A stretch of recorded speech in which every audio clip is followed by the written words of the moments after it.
दिन की मेहनत आपको दिला सकती है 25 से लेकर के 40 लाख रुपए, वो भी आसानी के साथ। आप सोच रहे होंगे इतने सारे रुपए इतनी आसानी के साथ हमें कैसे मिल सकते हैं, उसके लिए हमें क्या करना पड़ेगा। आपको करना ये है, केवल एक परीक्षा पास करनी है। जी हाँ, आपको केवल एक एग्जाम ही तो क्लियर करना है, उसके बाद में 25 से लेकर के 40 लाख रुपए आपकी पॉकेट में आसानी के साथ आ जाएंगे। इतना सारा अमाउंट हमें कौन सी परीक्षा पास करने के बाद मिलेगा? यह परीक्षा कब होती है, साल में कितनी बार होती है, उसके लिए हमें क्या पढ़ना पड़ेगा, कैसे पढ़ना पड़ेगा, कितने दिन तक पढ़ना पड़ेगा, इन सब की विस्तृत जानकारी शुरू से लेकर के अंत तक आपको इस वीडियो में मिलने वाली है। इसलिए आपसे आशा करता हूं आप एक एक बात को बिल्कुल गौर से सुनना और ध्यान से देखना, तभी आपको समझ में आएगा कि इतना सारा अमाउंट हम कैसे प्राप्त कर सकते हैं।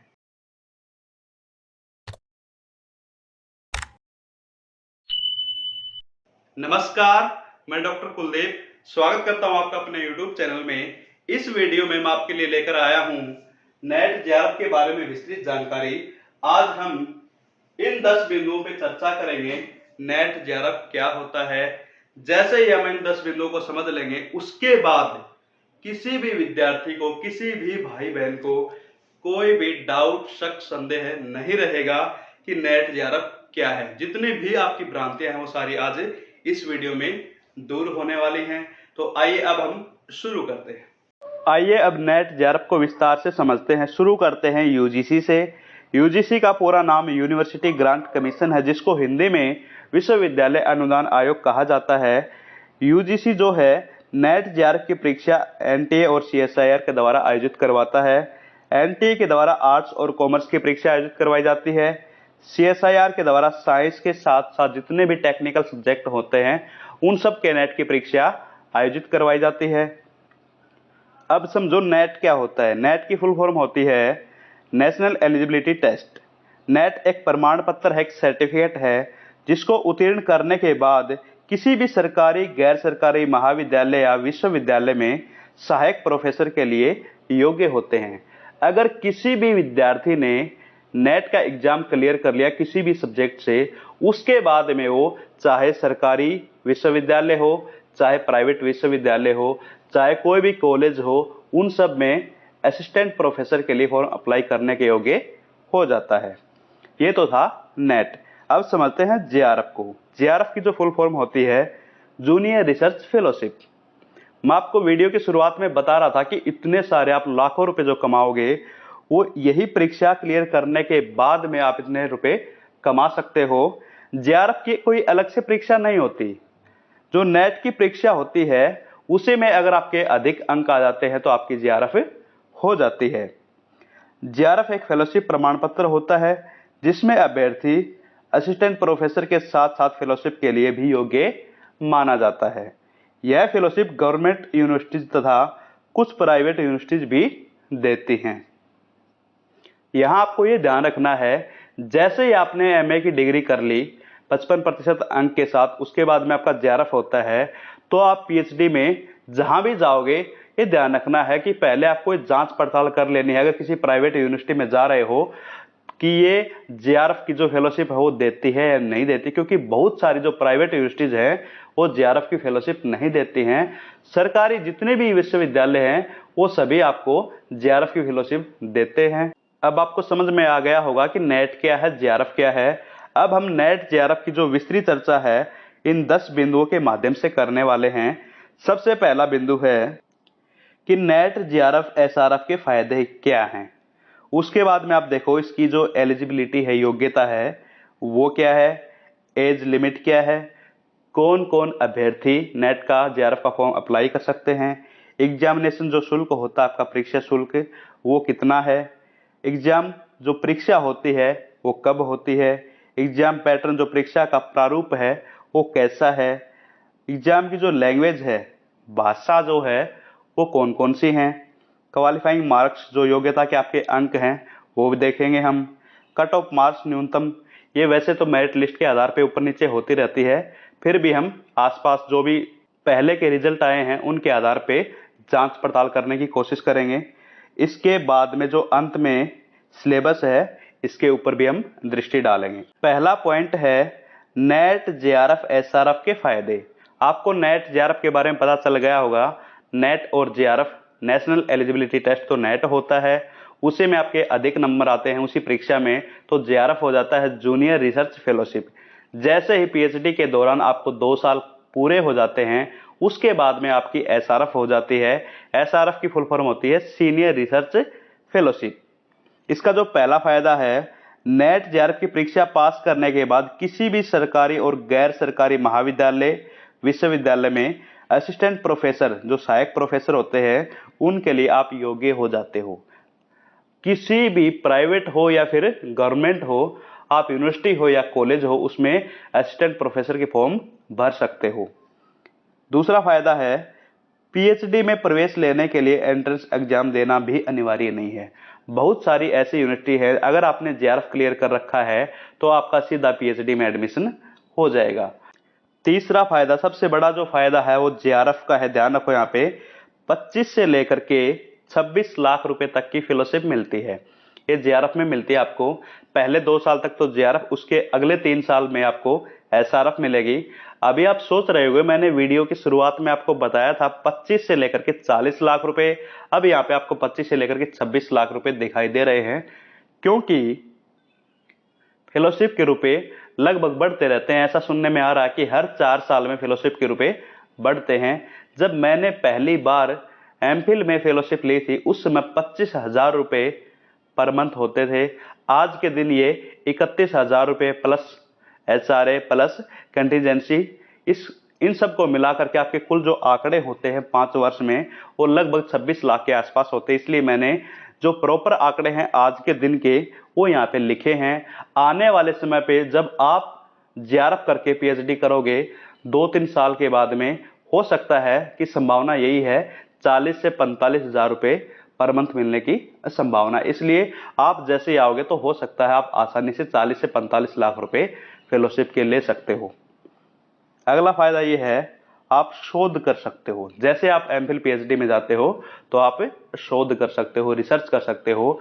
भारत की जो राष्ट्रीय शिक्षा नीति है अभी, उसमें एमफिल को बंद कर दिया गया है। इसलिए एमफिल बंद होने के बाद में आपके पास में एकमात्र ऑप्शन यही है शोध में कि आप पीएचडी करो और वहां से फेलोशिप उठाओ। जेआरएफ पहले 2 वर्ष के लिए मिलता है, उसके बाद में एसआरएफ सीनियर रिसर्च फेलोशिप आपको 3 वर्ष तक मिलती है।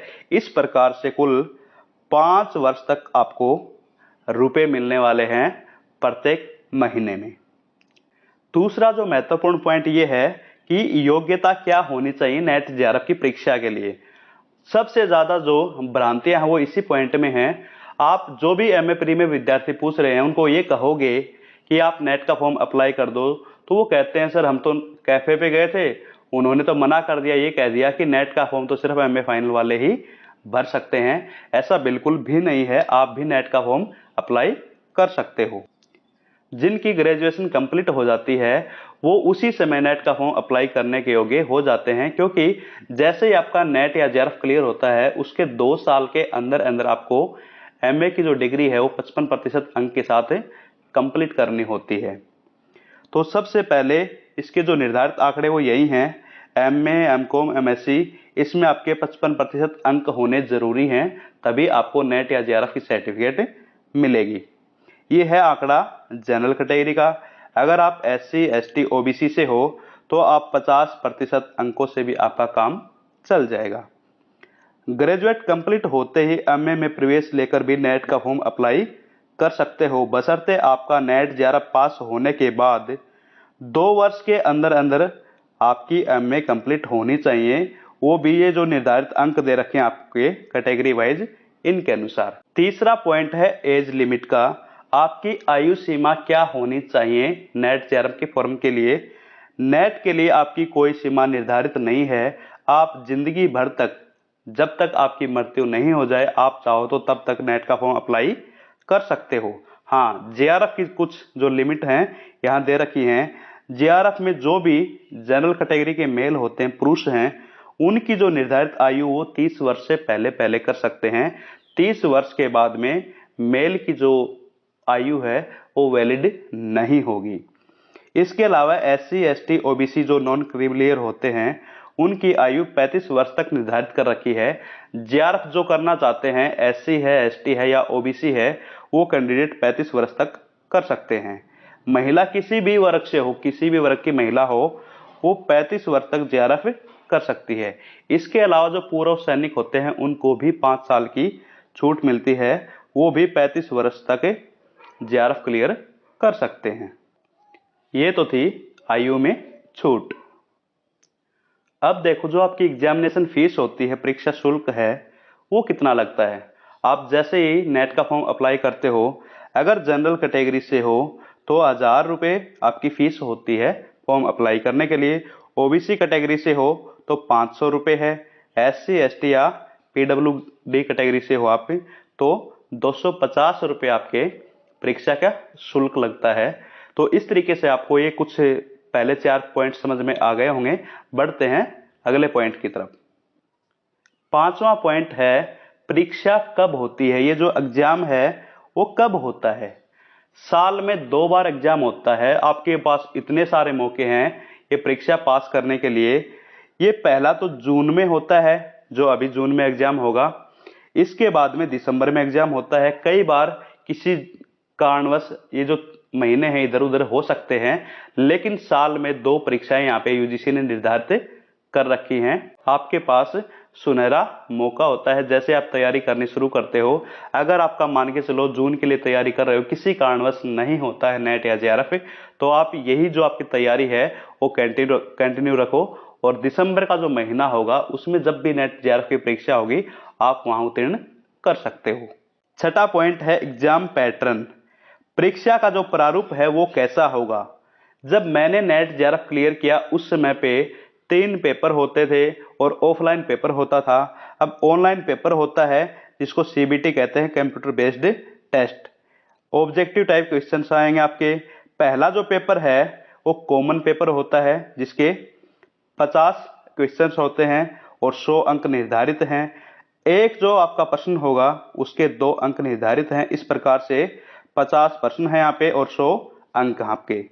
दूसरा जो आपका मेन सब्जेक्ट का पेपर होगा, जैसे मेरे पास में हिंदी है, आपके पास इंग्लिश है, किसी के पास में हिस्ट्री है, किसी के पास ज्योग्राफी है, तो ये जो आपका मुख्य सब्जेक्ट है ये वो होता है जिसके 100 जो प्रश्न आपके वो आने वाले हैं और 200 अंक के होंगे। इस प्रकार से आपका जो कुल पेपर होगा वो 300 अंक का होगा।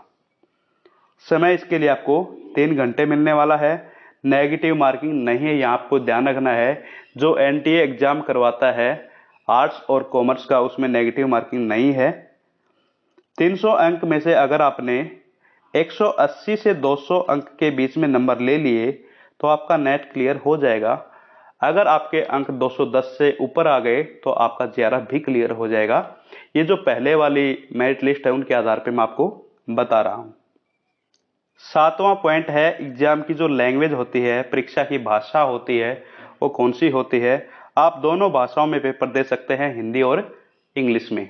इसके अलावा अगर किसी स्टेट की जो राजभाषा, जैसे मान के चलो साउथ में चले जाओ, केरल में मलयालम है, तमिलनाडु में तमिल है, तो वहाँ की जो राजभाषा होती है, तमिल है, मलयालम है, उन्हीं की भाषाओं में भी नेट का पेपर होता है। ये तो थी द्विभाषी, आप कह सकते हो इंग्लिश और हिंदी। 8वां जो पॉइंट है वो क्वालिफाइंग जो मार्क्स होते हैं, योग्यता अंक होते हैं, वो कितने निर्धारित कर रखे हैं। जो आपका पहला पेपर होगा वो जनरल कैटेगरी के लिए 40% अंक लेने जरूरी हैं। जैसे मान के चलो 50 उसमें प्रश्न होते हैं, एक प्रश्न के 2 अंक हैं, 100 अंक आपके टोटल होते हैं पहले पेपर के। तो 100 में से जनरल कैटेगरी के जो विद्यार्थी हैं 40 नंबर लेने उनको जरूरी हैं। और जो SC ST OBC के विद्यार्थी हैं उनके लिए 35% है। तो इस प्रकार से ये आंकड़े यहाँ पे दे रखे हैं। 40% जनरल के लिए पास होना जरूरी है कम से कम, उसके बाद में मेरिट लगती है। इसी प्रकार से SC ST OBC PWD के लिए 35% अंक लेना अनिवार्य है। 9वां पॉइंट है कट ऑफ मार्क्स, न्यूनतम अंक। नेट के लिए जो टॉप के 15% आते हैं वो निर्धारित कर रखे हैं और JRF के लिए जो टॉप के 6% आते हैं वो निर्धारित हैं, लेकिन ये सच नहीं है, क्योंकि जो यूजीसी ने निर्धारित कर रखा है उनके आंकड़े के हिसाब से आप जो पीछे के रिजल्ट देखोगे, न ही तो जेआरएफ के 6% लिए जाते हैं और न ही नेट के 15% लिए जाते हैं। कट ऑफ जो मार्क्स होते हैं वो अकॉर्डिंग टू मेरिट लिस्ट होते हैं, कभी ऊपर चली जाती है, कभी नीचे चली जाती है। मान के चलो आप हिंदी के विद्यार्थी हो, हिंदी के लिए आपने नेट जेआरएफ की परीक्षा दी है, तो हो सकता है 300 में से अगर आप जनरल कैटेगरी से हो तो 190 200 के बीच में अगर नंबर आ गए तो आपका नेट क्लियर हो गया। अगर आप एससी या ओबीसी कैटेगरी से हो तो 180 से 190 के बीच में आपका नेट क्लियर हो सकता है। 200 प्लस में एससी है या फिर ओबीसी, उनका जेआरएफ होने की संभावना होती है। जनरल कैटेगरी के लिए आप कह सकते हो 210 के आसपास जेआरएफ की संभावना होती है। अब हम देखते हैं कि इसका सिलेबस क्या है। इससे पहले मैं आपको एक खुशखबरी देना चाहता हूं, जो विद्यार्थी हिंदी विषय से नेट जेआरएफ की तैयारी कर रहे हैं या करना चाहते हैं, मैं उनके लिए नेट का जो सिलेबस है बिल्कुल शून्य से लेकर के शिखर तक करवाने वाला हूं। कल या परसों से ही ये बैच प्रारंभ कर रहा हूं, बिल्कुल निःशुल्क होगा। जितने भी ये क्लासें होंगी, जितनी भी कक्षाएं होंगी, वो आपको मेरे यूट्यूब चैनल डॉक्टर कुलदीप बारडा पे मिलेंगी। इसलिए आपसे निवेदन है कि जो भी विद्यार्थी तैयारी करना चाहता है या इसके अलावा सीटेट एस्टेट किसी भी तरीके का जो व्याकरण है उनको समझने के लिए आप डॉक्टर कुलदीप बारडा को सब्सक्राइब कर ले, साथ में बेल आइकन को जरूर प्रेस कर ले ताकि आपको नोटिफिकेशन मिलती रहे। अब हम देखते हैं कि सिलेबस क्या है। पहला जो पेपर होता है पेपर 1, वो सभी के लिए कॉमन होता है, चाहे वो किसी भी सब्जेक्ट के हों। लगभग 100 प्लस के आसपास नेट करवाती है यूजीसी। 102 के आसपास जो पेपर होते हैं सबका एक ही कॉमन पेपर होता है पहला। उसमें पहले जो आपकी इकाई है, कुल 10 इकाई होंगी, ये भी ध्यान रखना है, और प्रत्येक इकाई से 5 प्रश्न पूछे जाएंगे। इस प्रकार से यह 50 प्रश्नों का पहला पेपर होता है। टीचिंग एप्टीट्यूड होगा पहली जो इकाई है। दूसरी इकाई आपकी होगी रिसर्च एप्टीट्यूड। तीसरी होगी रीडिंग कॉम्प्रिहेंशन। चौथी होगी कम्युनिकेशन। पांचवी होगी रीजनिंग इंक्लूडिंग मैथ्स। और जो छठी होगी वो लॉजिकल रीजनिंग होगी। सातवीं आपकी इकाई होगी डाटा इंटरप्रिटेशन। सातवीं के बाद में जो आठवीं इकाई है वो इंफॉर्मेशन एंड कम्युनिकेशन टेक्नोलॉजी, जिसको हम आईसीटी बोलते हैं। आपकी जो 9वीं इकाई है वो पीपल एंड एनवायरनमेंट की होगी। अंतिम आपकी इकाई होगी higher education system, governance, polity and administration. इस प्रकार से ये तो था पहला पेपर जो कॉमन है, और दूसरे पेपर का सिलेबस जो है वो सब विषय का अलग अलग होता है। मैं अगली जो वीडियो बनाऊंगा उसमें दूसरे पेपर का जो सिलेबस है हिंदी का वो समझाने वाला हूं। आज की इस टॉपिक का समापन यही होता है। धन्यवाद। जय हिंद। मिलते हैं अगली कक्षा में।